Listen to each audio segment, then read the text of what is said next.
This is the Psychcast by MD Edge, where we bring you the latest interviews with leaders in the fields of psychiatry and psychology, masterclass lectures, and inspiration for the clinic straight to your ears, with new episodes dropping on Wednesdays. I'm the voice of MD Edge Podcasts, Nick Andrews.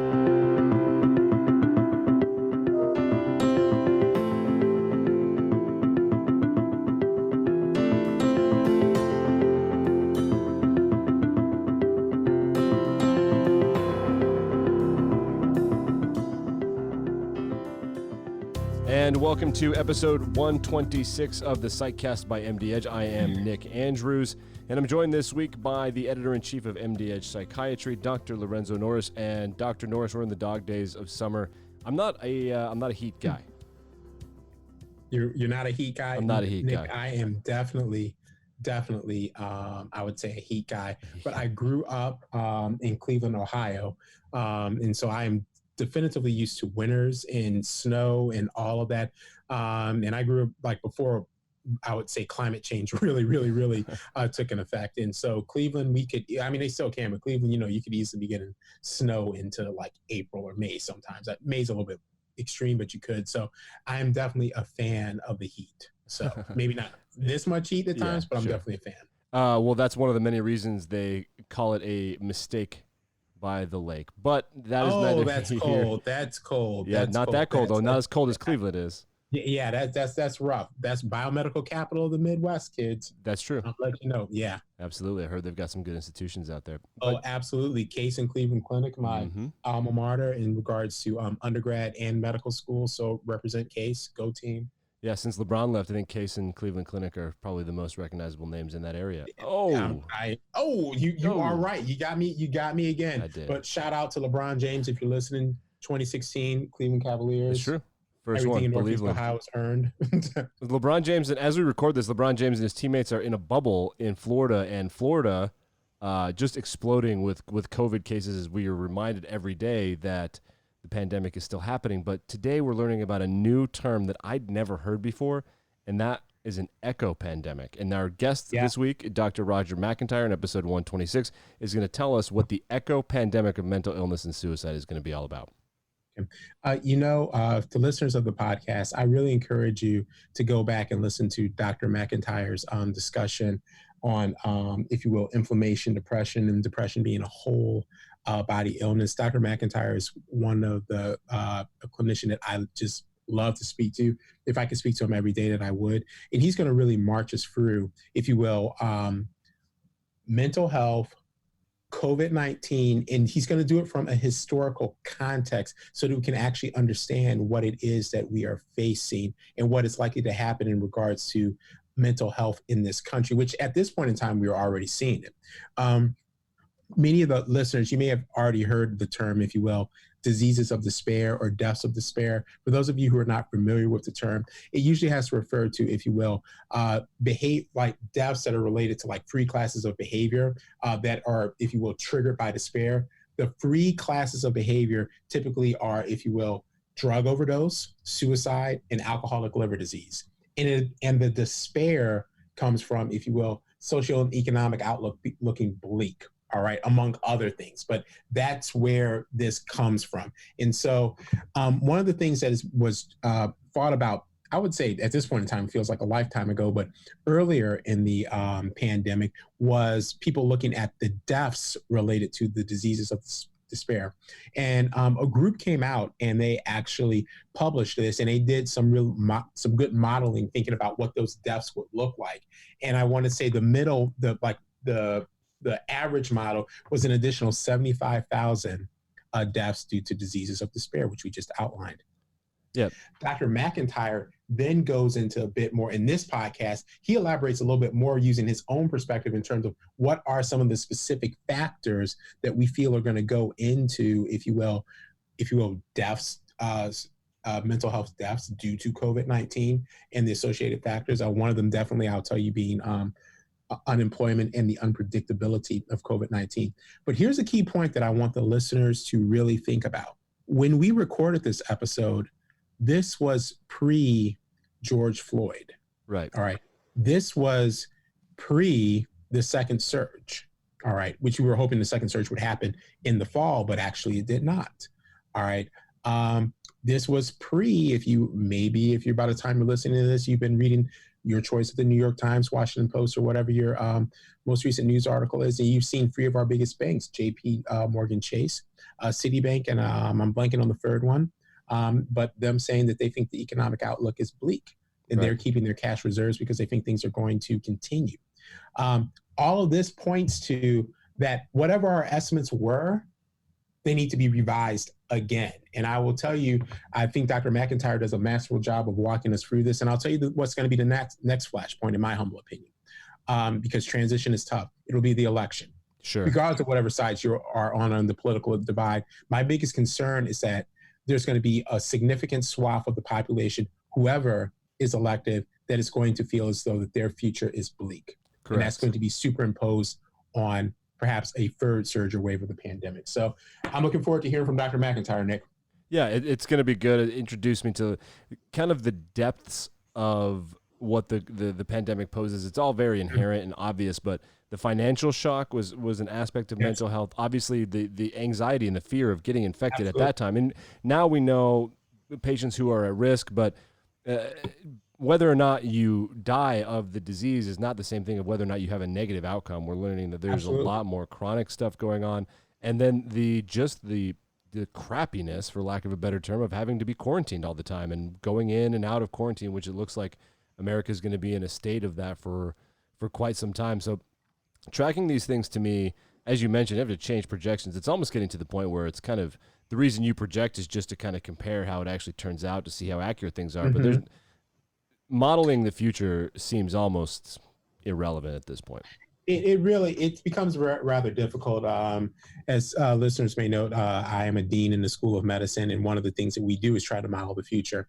And I can tell you right now, we are all we tell people, as our students and folks all the time, projecting what's going to happen, let's say into 2021, that's just complete guesswork at this point in time. There's just too many variables. And as I tell people, like a week or 2 weeks in COVID time is easily like the equivalent of 2 to 3 months. So things can literally change overnight. So we've got, I like what you said, Nick, in regards to the country definitely having to weather the storm. And what I am curious about, because you mentioned going in and out of quarantine, that's going to have significant mental health effects. And we're going to see how well our country does that. And we're keeping an eye on it. And I point blank, I am concerned about that. It creates an extensive burden on everyone in terms of behavior, emotions, cognition. So we'll see if we're actually able to turn the light switch on and off in quarantine, so to speak, moving forward. Yeah, absolutely. But I hope all of our listeners enjoy learning about an echo pandemic and what that means. You can learn more about Dr. McIntyre by clicking the relevant links in the show notes.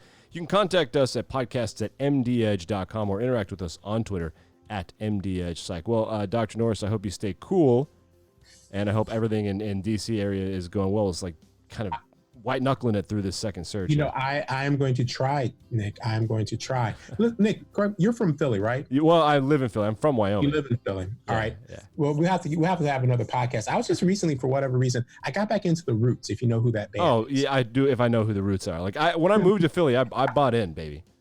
Okay, all right. But I was getting back into that band. I was listening to one. I want to say I don't know if it was on Tipping Point or whatnot. I was listening to this track called Boom. And what I didn't realize was that Black Thought, the front man for the Roots, for the longest time, I was listening to this song and I thought it was 3 different artists on the song. But it was actually Black Thought doing all of it. And that just blew my mind. And I can't get over that for this entire day. I thought Black Thought and Big Daddy Kane were on the song, but actually it was just Black Thought. Yeah. Sounding like Big Daddy Kane anyway. Yeah. Just a humble nod to true professionals. Well, those guys they're so talented. The Roots were they almost underperformed for how talented they were. They could do anything. It's crazy how good they were. Exactly. I mean, we should. We need to get RK on here and have like a Roots themed podcast. We have to make that happen. We could definitely make that happen. All right, coming up after the break, please welcome Dr. Lorenzo Norris and Dr. Roger McIntyre.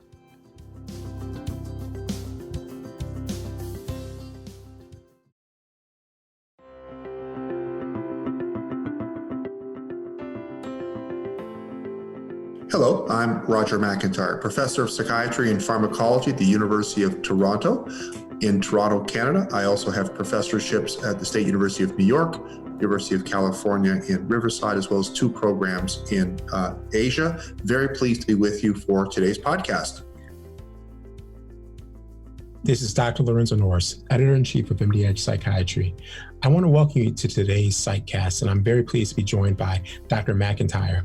Dr. McIntyre has spoken to us on the Psychcast previously in regards to the roles of depression, inflammation, and thinking about depression as a whole body illness. Today, Dr. McIntyre comes back to speak about a very, very important topic. It relates to COVID-19, specifically in regards to the mental health effects of COVID-19, but also specifically in regards to, if you will, COVID-19 and suicidality.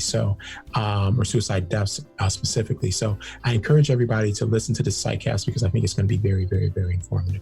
So Dr. McIntyre, welcome to the Psychcast. Thank you so much for having me. Okay. So Dr. McIntyre, why don't we just go ahead and get right into it.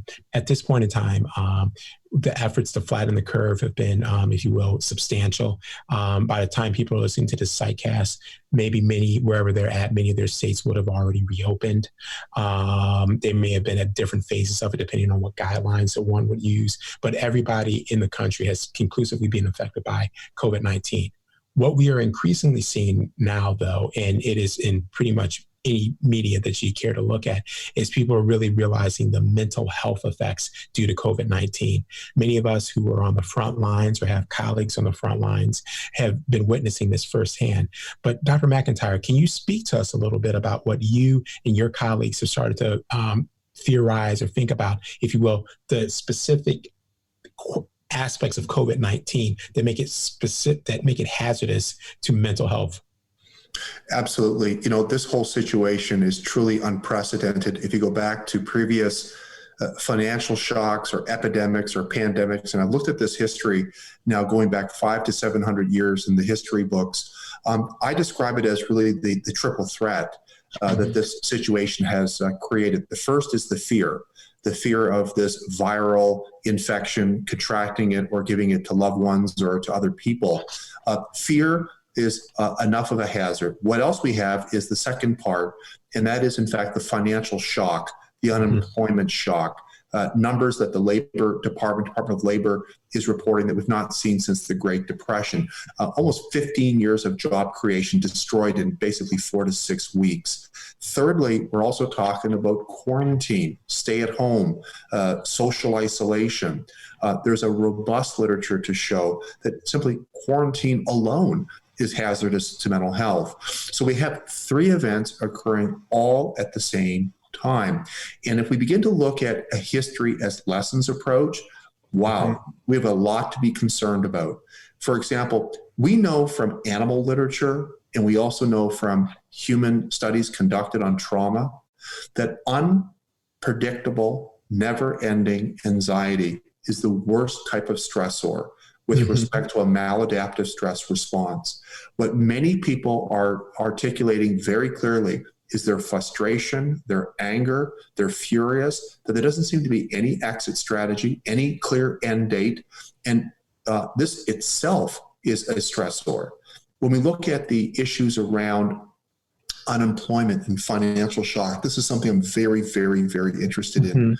When we go back to the history books, Amal Durkheim, the great sociologist from France, people would know his work in suicide.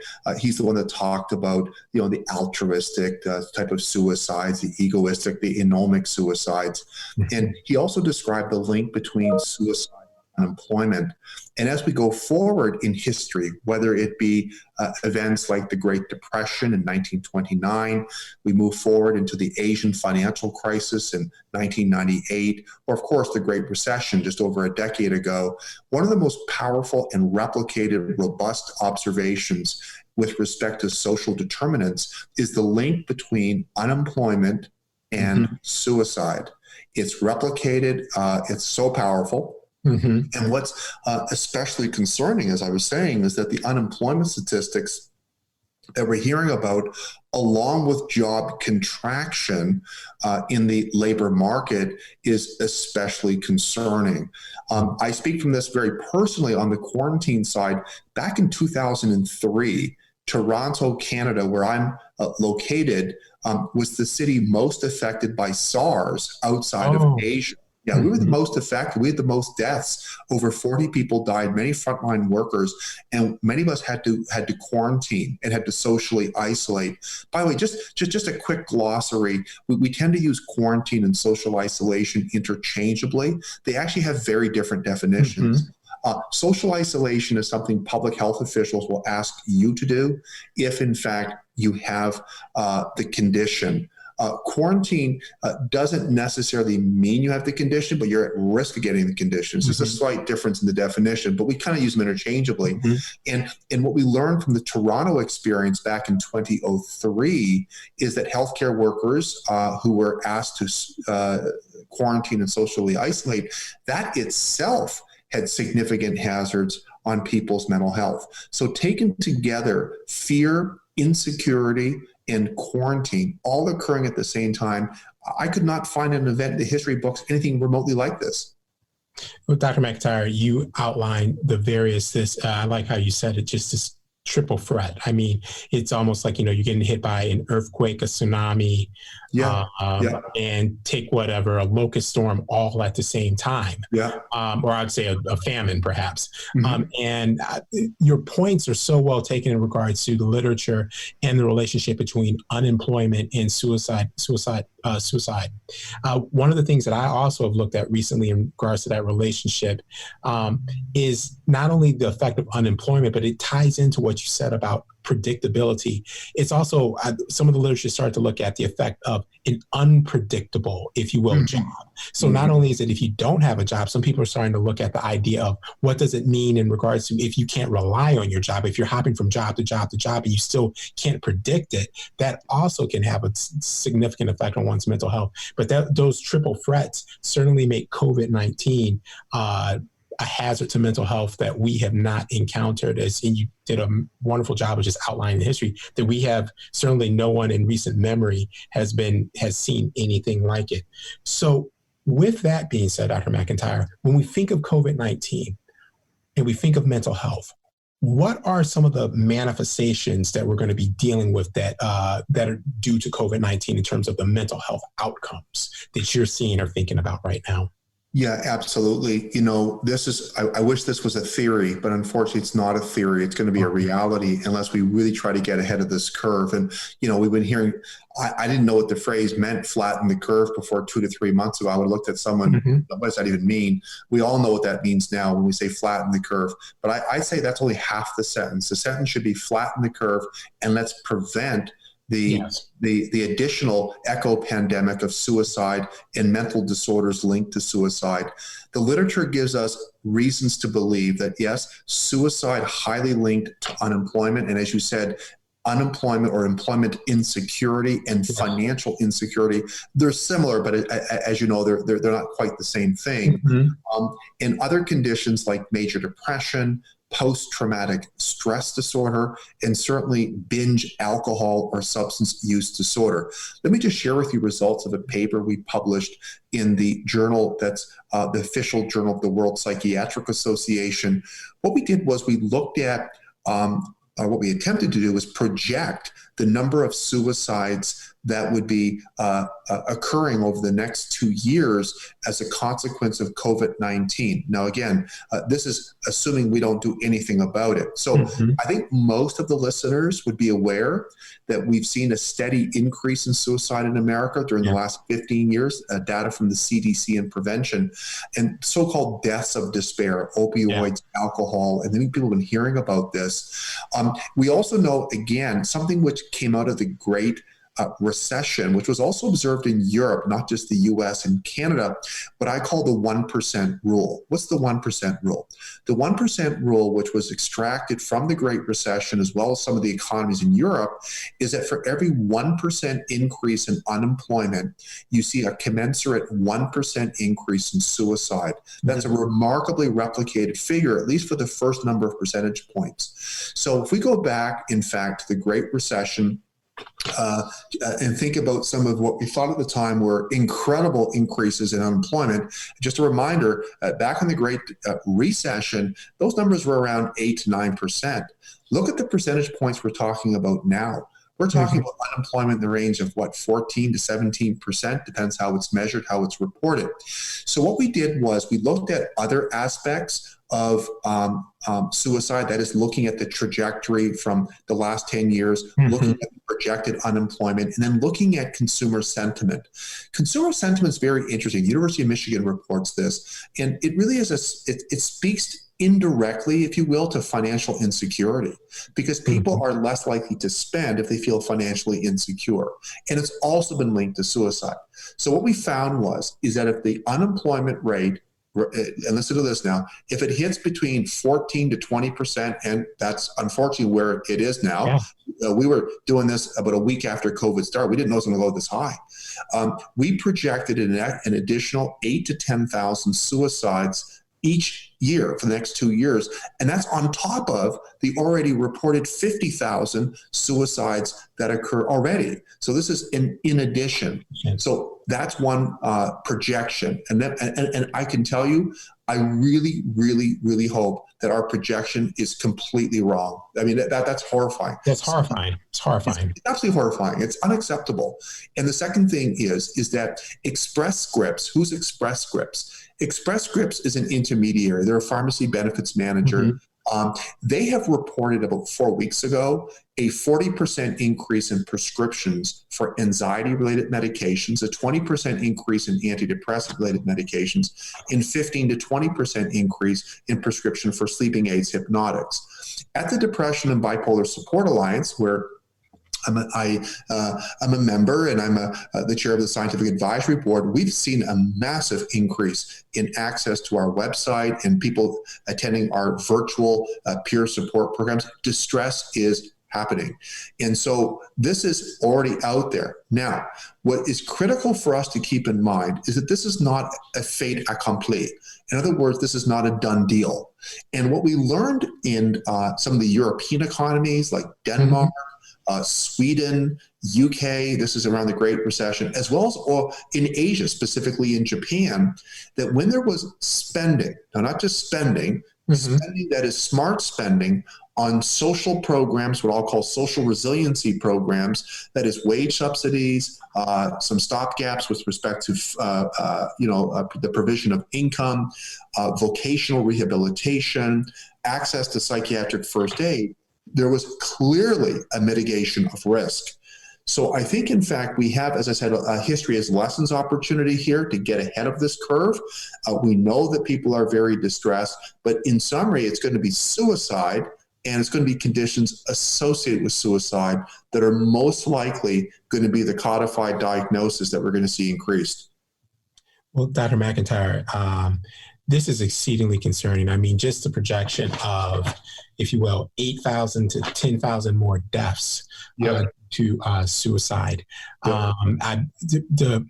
This idea of social resiliency programs, I'm probably going to push a little bit on this because I agree, that makes a lot of sense to me. But here are my concerns. As you put out these numbers for the echo pandemic. I'm just really concerned because of what you just said. Not only could there be an echo pandemic, I almost feel as though it's what's kind of the imagery I want to use. It's kind of like when you see the lightning before you hear it. That's kind of what went through my mind just now. When you described all this, I literally saw it, and I know I get the same kind of feeling like the boom is about to come. Right. Good metaphor. It's just very concerning because these are numbers, and you can't undue numbers. And we also know with the increase in terms of the suicide epidemic in the U.S., we know that the number of antidepressants and medications were also increasing. So now back to your point, because I like the fact that because we're not about just pointing out a problem, we're about offering solutions. Yes. I'm concerned that I don't know that we are, I don't want to get political. I don't want to get political or anything of that nature, but I don't know that we have I'm not sure that we have shown the robustness in terms of our infrastructure, in terms of how we coordinate our health programs to attack social determinants of health, at least in America, where we're actually going to be able to address this. I mean, at this point in time, I'm hoping that we could get something together for the third or fourth wave of, if you will, which I think is a very reasonable goal. But I think the second wave, I'm concerned. Like I said, I think, the boom is coming and it's already happened. So I don't know if you have any other points to where you might, if there's a way in which you could see the country, America in particular, could get out of this or at least lessen it. Yeah, I think your point about not getting political is well taken. Yeah. Not getting political nowadays is like going in the shower and not getting wet. It's just pretty hard. It's pretty hard to do. Yeah. And I think to the best we can to be politically just agnostic and just leave that aside for a moment. I think your point's well taken, and to be very fair, I share your view. I mean, there's a reality to how I think, and then there's an aspiration to how I think. Right. And I don't think we should stop being aspirational. The reality is, look, you and I both know before COVID-19 happened, timely access to high quality, affordable, quality, measurement-based, coordinated healthcare is, frankly, a unicorn. It's hard to find in many parts around the country, around all states, and we know that. So now we have this incredible tsunami wave coming, and so I think it's really a lot of just whistling Dixie to think that the infrastructure and the status quo we had for the last 10, 20, 30 years is going to deal with. I completely agree with that. So here's the aspiration of me, and I'm quite willing to accept the accusation of being a Pollyanna. But here's, in fact, my sort of thought around this. When we look at history, not just in science and medicine, but we look at history in general, it's during the incredible crises that things really, really changed. For example, think about FDR after the Great Depression, the New Deal, and so on. And just think about the great events that affected humanity. They took place at the time of incredible crisis. And frankly, the psychiatry system needed to be, frankly, destroyed and rebuilt. It couldn't stop working for the majority. So let me be aspirational. We've seen, like, for example, Zoom. People have got Zoom fatigue all day long now. Zoom had 10 million registrants in January. I'm told it has 300 million now. So everyone knows the whole world's gone virtual and telehealth and so on. And so now I'm also aware of the fact that many, many patients don't have access to the Wi-Fi because US and Canada pay some of the highest rates in the world for Wi-Fi. That's a whole other story. Again, I don't want to get political. But let's pretend that there's reasonably good access to Wi-Fi, which is not. Many people don't access it. We have to, I think, use the virtual. It's the only way I can think about it realistically, insofar as the creation of medical homes, that is the co-localization of primary and specialty services, but not in brick and mortar, but in a in a way that's HIPAA compliant, in a way that is crossing state lines with respect to licensure and all the professional interoperability. It's the only way I can think about it. With respect to the on the ground, I guess virtually on the ground, ways of the provision of care. For those who already have impairing distress, who have a declared mental illness, it's not like I can't think of a way to do it. The brick and mortar is not going to do it. So we have to have it that way. And there's been really interesting programs that are off the ground. People are looking at this. And I don't think it's completely Pollyanna. I think it's reasonable. And I say it with how I prefaced, a lot of the people that you and I want to access, they don't have Wi-Fi. They go to McDonald's to get their Wi-Fi. Right. And things like that. So I'm aware of that. And again, that's why I think some of this government initiative to try and get more broadband connection couldn't be any more urgent than it is now. Now, with respect to a more macro, that is macro, but I think there's things that, I mean, with respect to government spending, look, I cringe at that phrase, government spending. that usually means throwing things into the furnace with no deliverable. I think it can be, and again, I'm going to be accused of being a dreamer here, smart government spending, but it does.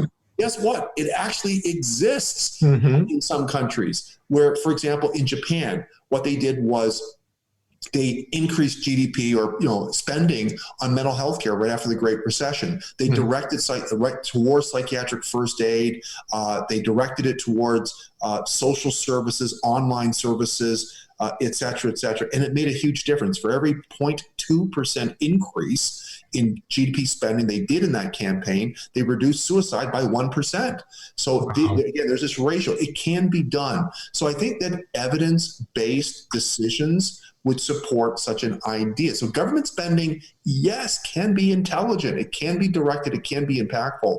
And I do think this is realistic. But I agree with you. I think it's just whistling Dixie to think that the brick and mortar approach we have right now it wasn't meeting the needs back in January. It certainly won't meet the needs now. And I think we have to think about virtualization. I really do. Yeah, I would agree with you, because as you were talking, I was thinking about a number of things, but the idea, what I absolutely agree with this idea of taking something that we like, the medical home model.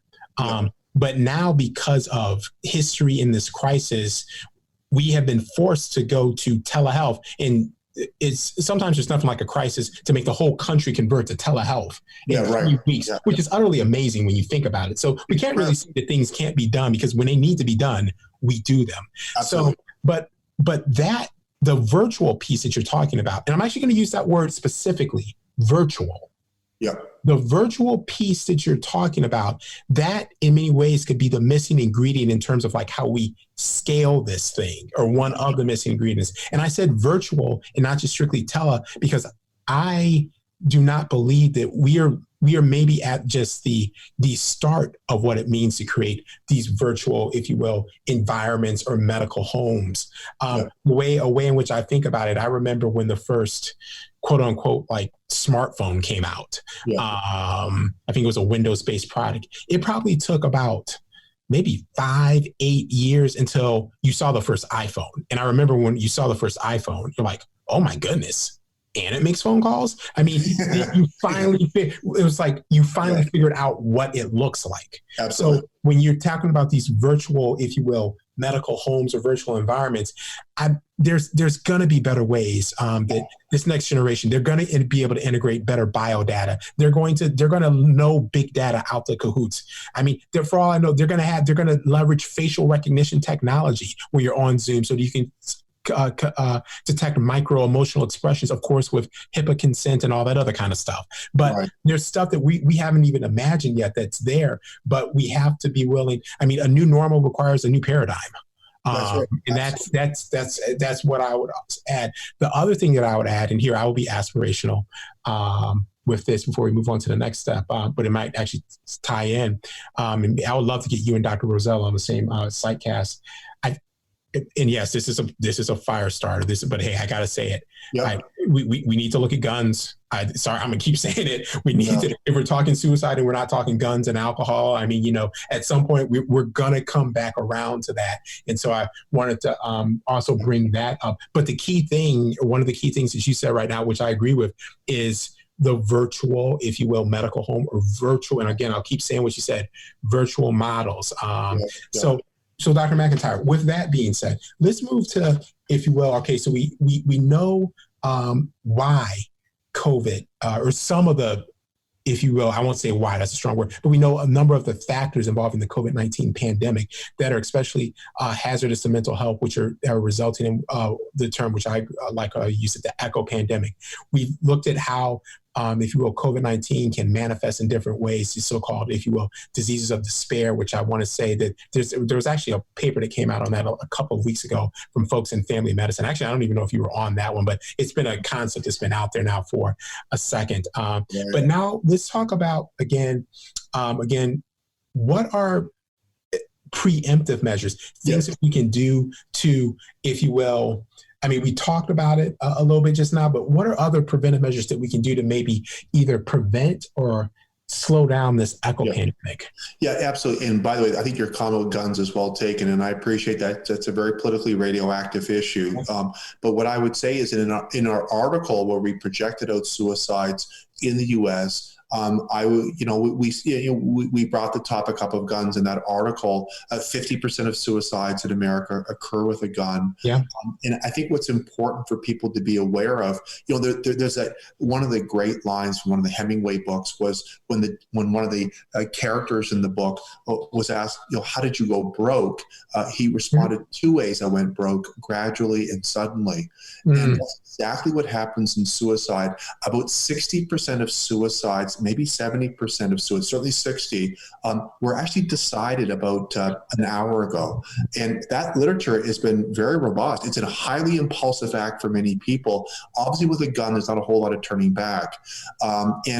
What we put in our article was, look, at the very least, to separate out cartridges and ammunition from the actual gun itself, put in different parts of the house, just have some additional mitigating factor against the impulsivity. That to me is very reasonable. It shouldn't encroach on people's political views. I hope not.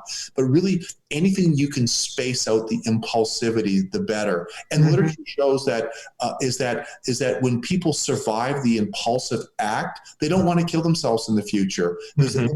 People have been interviewed who jumped off the Golden Gate Bridge. And they don't go on to commit suicide after that, and they change their mind. So this is important. Now, what I think about how we can preempt and prevent, what I think is there's 2 categories for me. Okay. There's the personal resiliency and there's the social resiliency. Okay. And the social resiliency is some of the things we talked about. The provision of psychiatric first aid by, public community centers. We've been hearing a lot about wage subsidies. We've been hearing about the programs available for, in small business people. I've always said that, I've always metaphorically said that a job is a vaccine against mental illness. Yeah. And a job isn't just a paycheck. It's self-efficacy, it's social support, it's organization, it's a resiliency enhancer. So that's all good. And I think these are good programs. Now, look, I know that these programs are not perfect. There's questions about how they've been implemented and executed, but that's a different conversation. So that we put aside for a moment. What's the personal resiliency? It's going to sound pretty basic, but it works. For example, you've got to structure your day. You've got to structure the day. Because of what's happened, many of us have become unstructured. You got to structure the day. A structured day becomes a structured brain. The brain is less focused when it's structured. Secondly, you've got to get your sleep. That's part of the structure. And sleep is the elixir for everything. You need to get your rest. Thirdly, portion control. Now, when we say portion control, we usually mean booze and food. And that's true. But we did 2 studies in China. One we looked at, this is just recently, including Wuhan, the epicenter of this, but in the southern part of China. What we found was people who were spending more than 2 to 3 hours a day listening to news channels, 24-hour cable news, they were more likely to report clinical levels of depression, anxiety, and insomnia. Now the question comes, well, what came first? Did the media cause this, or are they so anxious that's why they're watching the media? Well, good question. We found a dose response curve on this that hinted it was more than, there's a sort of almost a virus of anxiety. Third, the last one is the social media. Long before COVID-19 made its ugly presence in our lives, there's a robust literature linking social media to many adverse mental health outcomes, including but not limited to loneliness. Now, does that mean that we don't get on social media? No, I don't think that social media is something to be avoided or is anathema to good life. It's about portion control. What we found in China in a different study, those who spent more than 3 hours a day on social media and also reported high levels of distress were more likely to experience depression. And this is in keeping with something I find very interesting because, you see, we as animals, as human beings, have evolved to be in groups. And one of the reasons that we've evolved to be in groups is because it reduces the threat. You see, when there's an animal who wants to take us down on the savannah, we are less threatening when we are in groups. So in other words, groups are what gives us protection. Social media is anonymous in many cases. And in many cases, it actually increases people's anxiety. And so I don't think social media is a good guy or a bad guy. I think it's a vehicle. And that vehicle can be certainly very connecting. But for too much of it, we showed in China, it's worse for you. Now, finally, make connections with people. And it's not just making connections with people. That's very helpful. People that you know and loved ones and friends. But many people don't have any friends. And so what are other things? Well, spirituality, places of worship, virtual, the pursuit of the arts. I mean, Freud talked about to love, to work, and to play, and the hedonistic pursuits. These are also very rewarding and quality of life and connecting, enhancing. So I think this is what we can do. And this is, so we don't need to be passive. We can be active. And someone might be thinking, wow, this all seems pretty basic. It is basic and it works. And guess what? It's also cost effective. Dr. McIntyre, you went through so many points there. Sleep is the elixir. Structuring your day structures your mind. You got delved into social media. I think that the thing that the broad idea that you laid out there in terms of like, you started with the idea of basic, because basic works. I like basic. Take things that we know, but refine them. Customize them a bit to you. And really, but the other thing is take them, but then synthesize them with the other basic things. That's how you get complexity. All right. Absolutely. That's how you get, that's the thing. The English language is built off of like what, X, Y, or Z amount of letters. We start with simplicity to get to complexity. And I think sometimes we underestimate that fact. How can you get something to its most simplest thing and then build on it? So Dr. McIntyre, I really want to thank you for taking this time and speaking with us. I do want to have you on the Psychcast again at some point in time, sooner rather than later. You've gotten so many ideas in my head, particularly, you always do, particularly in regards to, take your pick, whether it is how we are going to really leverage technology to create these virtual medical environments. We have to do our due diligence.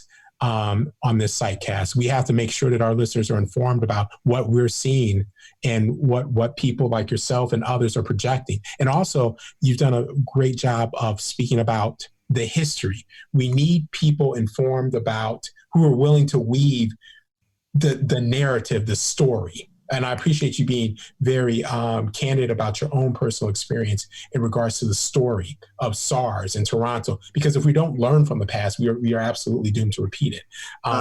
So Dr. McIntyre, I want to thank you so very much. Do you have any last or final words for our audience? First of all, thank you. And thank you for your comments and thank you for having me and give me this opportunity to share these thoughts.